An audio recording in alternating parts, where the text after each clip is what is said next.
ఈ ఉదయమున నీవు ఎవ్వరినీ కలుసుకొనక ముందు ప్రభువును కలుసుకో. నీవు ఎవ్వరినీ చూడకముందు ప్రభువును చూడు. నీవు ఎవ్వరితో మాట్లాడకముందు ప్రభువుతో మాట్లాడు.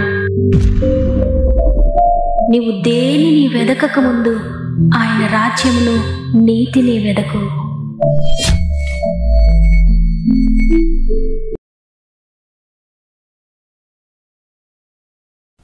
Praise the lord. ఈ ఉదయకాలమున గాడ్ ఫస్ట్ అనే ఆధ్యాత్మిక కార్యక్రమానికి మిమ్మల్ని అందరినీ హృదయపూర్వకంగా ఆహ్వానిస్తూ ప్రభు అయిన యేసుక్రీస్తు నామములో మీ అందరికీ నా యొక్క హృదయపూర్వకమైన శుభములు తెలియజేస్తూ ఉన్నాను. ప్రతిరోజు ఈ మాటలు వింటున్న ప్రియ దేవుని బిడ్డలారా, ఈ ఉదయాన్నే మీరందరూ ఎలా ఉన్నారు? బాగున్నారు కదా? దేవుడు తప్పక మీకు తోడై ఉంటాడు. మీ యొక్క ప్రతి పరిస్థితిని ఆయన స్థిరపరుస్తాడు. ఆయన మీ చేయి పట్టుకొని ముందుకు నడిపిస్తాడు. ఆయనపై ఆధారపడండి. మీలో ఇంకెవరికైనా ప్రేయర్ రిక్వెస్ట్ ఉంటే కామెంట్స్ ద్వారా నాకు తెలియచేయండి. మీరు ఇంకా ఆత్మీయంగా వర్ధిల్లాలని, శారీరకంగా మానసికంగా కూడా దేవుడు మిమ్మల్ని పైకి లేవనెత్తాలని మీ అందరి కొరకు మేము ప్రార్థిస్తున్నాం. మీకు వీలైతే తప్పక కామెంట్స్ చదవండి. మీ అనుదిన ప్రార్థనలో అందరి కొరకు ప్రార్థించండి. అనారోగ్యాలతో, ఆర్థిక బంధకాలలో, అనేక సమస్యల్లో ఉన్న మన ఆత్మీయ కుటుంబం అందరి కొరకు ఈ వాక్యం చివరిలో అందరం కలిసి ప్రార్థన చేద్దాం. తప్పక ప్రార్థనలో ఏకీభవించండి. తప్పక దేవుడు మన ఆత్మీయ కుటుంబంలో అనేక కార్యములు త్వరలోనే జరిగించబోతున్నారు. విశ్వసించండి. నమ్మిన వారందరూ దేవుని కార్యములు చూడబోతున్నారు. సమస్త మహిమ, ఘనత, ప్రభావములు దేవునికి చెల్లునుగాక. ఈరోజు ప్రభు మనతో మాట్లాడుతున్న మాట సామెతల గ్రంథము 19వ అధ్యాయము 21వ వచనము. నరుని హృదయములో ఆలోచనలు అనేకములుగా పుట్టును, యెహోవా యొక్క తీర్మానమే స్థిరము. ఆమెన్. ప్రియ దేవుని బిడ్డలారా, దేవుడి రోజు ఈ మాటని తెలియజేయమని నాకు ప్రేరేపించారు. కాబట్టి ఎవరికైతే ఈ మాట అవసరమో నాకు తెలియదు, కానీ దేవుడి మీ హృదయాన్ని చూచాడు. దేవుడు మీతో మాట్లాడుతూ ఉన్నారు. మీ హృదయంలో అనేక ఆలోచనలతో మీరు నిండిపోయి ఉన్నారు.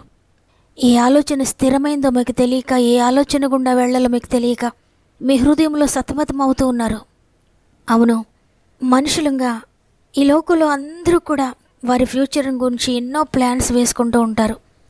అవి జరగకపోతే నేను అనుకున్నవేవి జరగడం లేదని ఎంతగానో బాధపడుతూ ఉంటారు. చాలాసార్లు డిసప్పాయింట్ అవుతారు. అయితే నీవు గనుక దేవుని చిత్తంలో ఉంటే దేవుడు తన చిత్తాన్ని నీ జీవితంలో నెరవేరుస్తాడు. ఇదే సామెతల గ్రంథంలో 16వ అధ్యాయము 9వ వచనంలో కూడా వ్రాయబడి ఉంది. ఒకడు తాను చేయబోవున్నది హృదయంలో యోచించుకొనును, యెహోవా వాని నడతను స్థిరపరచును. అనేకమైన తలంపులు, రకరకాల ఆలోచనలు మన హృదయంలో వస్తూనే ఉంటాయి రోజు. కొన్ని దేవుని దగ్గర నుండి వస్తాయి, కొన్ని సాతాను దగ్గర నుండి కూడా వస్తాయి. ఈ సమయంలో కొన్నిసార్లు కన్ఫ్యూజ్ అవ్వడం జరుగుతూ ఉంటుంది. అటువంటి సమయంలో ఏ ఆలోచన దేవుని దగ్గర నుండి వచ్చింది, ఏది దేవుని చిత్తము అని మనం తెలుసుకోవాలంటే దేవుని దగ్గర విచారణ చేయాలి. మన హృదయం అంతా బాధతో నిండిపోయినప్పుడు, ఏమి చేయాలో తోచనప్పుడు దేవుని సన్నిధిలోకి వెళ్ళి మోకరించాలి. దావీదు ప్రతి విషయానికి దేవుని దగ్గర విచారణ చేస్తున్నట్లుగా ఆయన సన్నిధిలో మోకరించి, తండ్రి, ఈ ఆలోచన నీ చిత్తమా, ఈ ఆలోచన నీ చిత్తమా కాదా అని ప్రార్థించినప్పుడు తప్పక దేవుడు నీ నడతను స్థిరపరుస్తాడు, నీ ఆలోచనను స్థిరపరుస్తాడు. నువ్వు వెళ్ళాల్సిన మార్గంను నీకు తెలియజేస్తాడు. నువ్వు చేయవలసిన పని నీకు తెలియజేస్తాడు. ఒకవేళ వేరే వేరే ఆలోచనలు నీకు వచ్చిన వాటిని తొలగించి, వేరే ఆశలు నీకు పుడుతూ ఉన్న వాటిని తొలగించి, వేరే ఇష్టాలు నీకు కలుగుతూ ఉన్న వాటిని తొలగించి, నీ తలంపులను, నీ నడతను కూడా ఆయన స్థిరపరుస్తాడు. అప్పుడు నీ హృదయంలో అలజడిపోతుంది. ఏంటి ఇలా జరిగింది, నేను అనుకున్నది జరగలేదేంటి అనే ఆందోళన నీ హృదయంలో నుండి దేవుడు కొట్టివేస్తాడు. నీ హృదయంలో నుండి పూర్తిగా అది పోతుంది. నీవు గొప్ప సమాధానాన్ని పొందుకుంటావు. గొప్ప శాంతి నీ హృదయాన్ని ఆవరిస్తుంది. అప్పుడు నీ నడత స్థిరపరచబడుతుంది. నీ మార్గం సరళమవుతుంది. మనం అనుకున్న సమయంలో మన జీవితంలో కార్యం జరగట్లేదని బాధపడుతూ ఉంటాం. కానీ కొన్ని కార్యములు నీ జీవితంలో జరగనప్పుడు వాటిని గురించి నువ్వు బాధపడాల్సిన అవసరం లేదు. ఎందుకంటే దేవునికి తెలుసు నీ జీవితంలో ఎప్పుడు ఏది చేయాలో. ఆయన నీకు మేలుకరమైనవి జరిగిస్తాడు. ఒకవేళ ఏదైనా హానికరమైన నీ జీవితంలో నీవు చేయాలనుకుంటుంటే దానిని నీ జీవితంలో నుండి ఆయన తొలగిస్తాడు. ఆ సమయంలో నీవు బాధపడద్దు. దేవుని చిత్తానికి నీ జీవితాన్ని అప్పగించుకో. నీవు చేయాలనుకుంటున్నది, నీవు కోరుకుంటున్నది మంచి జరిగేదైతే తప్పకుండా దేవుడు దాన్ని నీ జీవితంలో నెరవేరుస్తాడు. కానీ అది నీ జీవితానికి మంచిది కానిదైతే దేవుడు దానిని ఆటంకపరుస్తాడు. అప్పుడు నువ్వు అనుకుంటావు, నా ప్లాన్స్ అన్నీ ఫెయిల్యూర్ అయిపోతున్నాయి, నేనేదైతే అనుకుంటున్నానో అది నిర్వీర్యమైపోతుంది, నేను ఆశించినది ఏది నా జీవితంలో జరగడం లేదు, నేను కోరుకున్నది నన్ను విడిచిపెట్టి వెళ్ళిపోతుంది అని. అయితే ఎప్పుడు ఆ విధంగా ఆలోచించొద్దు, ఆ విధంగా బాధపడొద్దని దేవుడు ఈరోజు స్పష్టంగా నీకు తెలియజేస్తున్నాడు. దేవుని చిత్తానికి లోబడు, ఆయన చెప్పినట్లు చెయ్యి. ఎందుకంటే ఆయన కార్యములు నీ ఆలోచనల కంటే ఎంతో ఉన్నతమైనవి, గొప్పవి. నీవు ఆశించిన దానికంటే, నువ్వు కోరుకున్న దానికంటే ఆయన నీకిచ్చేది ఎంతో గొప్పది. నీ జీవితంలో గొప్ప కార్యములు చూడగలుగుతావు. నీ భవిష్యత్ అంతా నీకు ఎంతో శాంతికరంగా ఉంటుంది, ఎంతో సంతోషకరంగా ఉంటుంది. కాబట్టి ఈరోజు ఈ మాటలు వింటున్న ప్రియ చెల్లి, ప్రియ తమ్ముడు, నీ జీవితంలో నీవు ఇలా అవుతుందనుకున్నాను కానీ అలా అయ్యింది, ఈ కార్యం జరుగుతుందనుకున్నాను కానీ జరగలేదు, నాకు జీవితంపై ఇష్టం లేదు, నా జీవితంపై నాకు విరక్తి కలుగుతుందని నువ్వు అనుకుంటున్నావా? ఎంత మాత్రం భయపడొద్దు. ప్రస్తుతము ఆ విషయం నీకు కష్టంగానే ఉండొచ్చు, దుఃఖంగానే ఉండొచ్చు, కానీ ఫ్యూచర్లో నీకు తెలుస్తుంది దేవుడు నిన్ను ఎందుకు దాని నుండి విడిపించాడో అనేది. ఈ ఉద్యోగం వస్తుందనుకున్నాను కానీ నాకు రాలేదనుకుంటున్నావు, మంచి రిపోర్ట్స్ వస్తాయనుకున్నాను కానీ ఈ విధమైన రిపోర్ట్స్ వచ్చినాయి అంటే నువ్వు అనుకుంటున్నావేమో, బాధపడుతున్నావేమో. అయితే నీ పట్ల, నీ కుటుంబం పట్ల నీ ప్లాన్స్ వేరు, నీ పట్ల ఆయన ప్లాన్స్ వేరు. భూమి కంటే ఆకాశం ఎంత ఉన్నతముగా ఉన్నదో, నీ మార్గముల కంటే, నీ తలంపుల కంటే ఆయన తలంపులు అంత ఉన్నతంగా ఉన్నాయి. నీవు చేసేది ప్రస్తుతం నీకు తెలియకపోవచ్చు, కానీ భవిష్యత్తులో నువ్వు తెలుసుకుంటావు ఎందుకు ఈ విధంగా జరిగిందనేది. కాబట్టి నీకు తెలియని నీ భవిష్యత్తును తెలిసిన దేవుని చేతిలో పెట్టు. తప్పక నీ భవిష్యత్తు అంతా కూడా ఎంతో సంతోషకరంగా ఉండబోతుంది. అందువల్ల ఈ మాటలు విని వారందరూ, ఒకవేళ నీవు అనుకుంటున్న విషయాలు నీ జీవితంలో జరగకుండా ఉంటే అది దేవుని చిత్తమని తెలుసుకోండి. అయ్యా, ఇంతవరకు నా జీవితంలో నా ఇష్టాలు నేను నెరవేర్చుకున్నాను, నీ చిత్తాన్ని గురించి నేను ఆలోచించలేదయ్యా. ఈరోజు నా జీవితాన్ని నీ చేతులకు, నీ చిత్తానికి అప్పగిస్తున్నాను.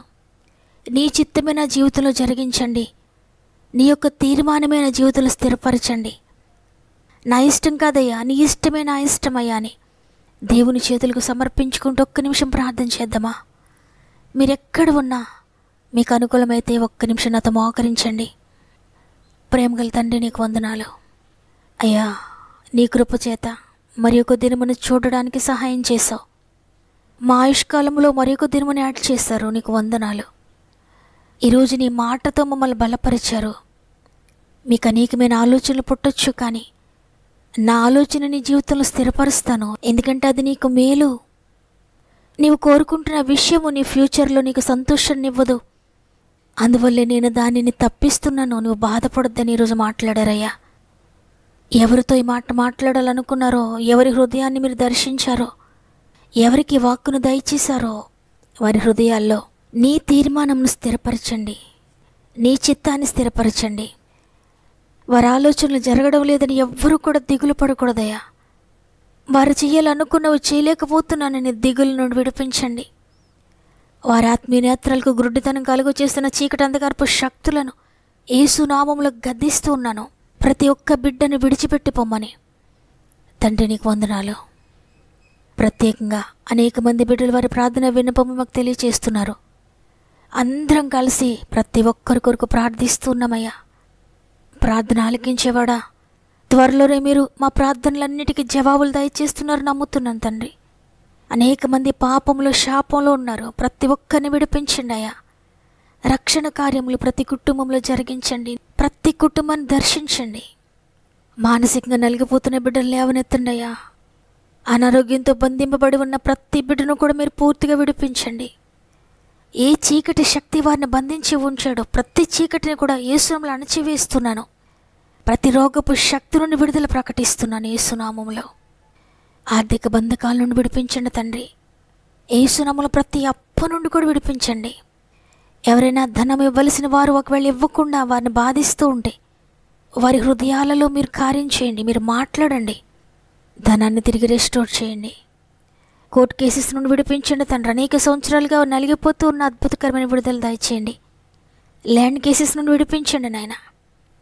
పొలం అమ్మాలనుకుంటున్న వారి జీవితాల్లో ఆశ్చర్యకరంగా అమ్ముడవడానికి సహాయం చేయండి.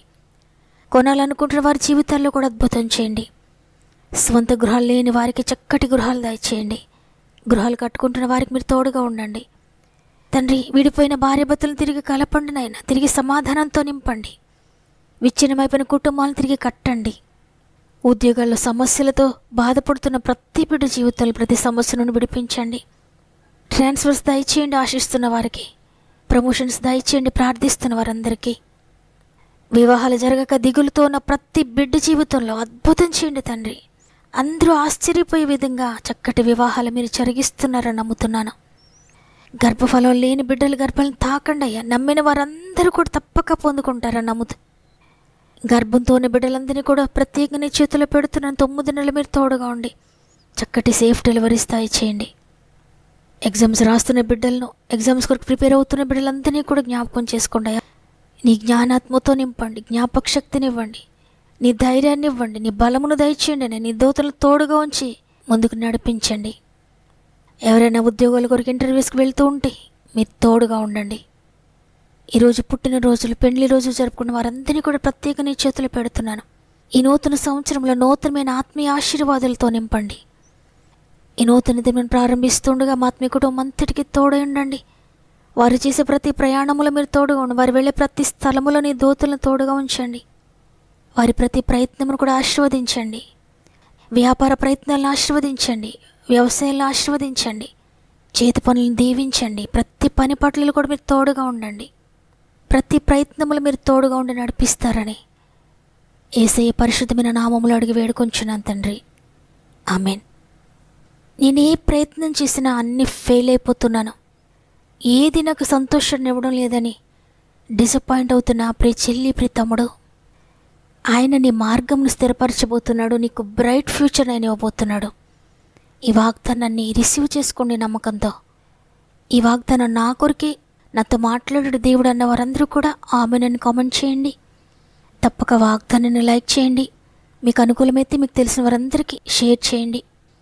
ఈ వాక్యాన్ని అనేక మందికి పరిచయం చేస్తున్న మిమ్మల్ని, మీ కుటుంబాలను దేవుడు దీవించి ఆశీర్వదించునుగాక. దేవుని చిత్తమైతే తిరిగి రేపు అందరం కలిసి ఆయనను స్తుతిందాం. అంతవరకు ప్రభు మీకు, మీ కుటుంబాలకు తోడేండి నడిపించునుగాక. God bless you.